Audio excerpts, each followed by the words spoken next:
ಎಲ್ಲರೂ ವಿಧಾನಸೌಧನ ಮುಂದುಗಡೆಯಿಂದನೇ ನೋಡಿಕೊಂಡು ಹಾಗೆ ಹೋಗಿರ್ತೀರಾ. ಈಗ ನೀವೇನು ನೋಡ್ತಾ ಇದ್ದೀರಾ, ಇದು ವಿಧಾನಸೌಧದ ಹಿಂದುಗಡೆ ದೃಶ್ಯವಾಗಿರುತ್ತೆ.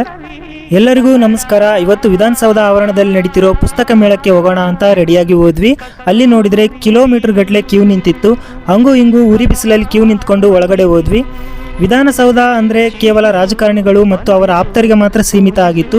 ಇದೇ ಮೊದಲ ಬಾರಿಗೆ ಸಾರ್ವಜನಿಕರಿಗೆ ಉಚಿತವಾಗಿ ಒಳಗಡೆ ಎಂಟ್ರಿ ಕೊಡೋದರ ಜೊತೆಗೆ ಪುಸ್ತಕ ಮೇಳವನ್ನು ಆಯೋಜನೆ ಮಾಡಿದ್ರು. ಅದರಿಂದ ಹೆಚ್ಚು ಜನ ವಿಧಾನಸೌಧದ ಒಳಾಂಗಣ ಹೇಗಿದೆ ಅಂತನೋ ಅಥವಾ ಪುಸ್ತಕ ಮೇಳದಲ್ಲಿ ರಿಯಾಯಿತಿ ದರದಲ್ಲಿ ಪುಸ್ತಕ ಕೊಂಡುಕೊಳ್ಳಲಿಕ್ಕೆ ಅಂತನೋ ಸಾಕಷ್ಟು ಜನ ಸೇರ್ಕೊಂಡಿದ್ರು. ಅಂಡ್ ಇವತ್ತು ಭಾನುವಾರ ಆಗಿರೋದ್ರಿಂದ ಜನಸಂಖ್ಯೆ ಸ್ವಲ್ಪ ಜಾಸ್ತಿನೇ ಇತ್ತು.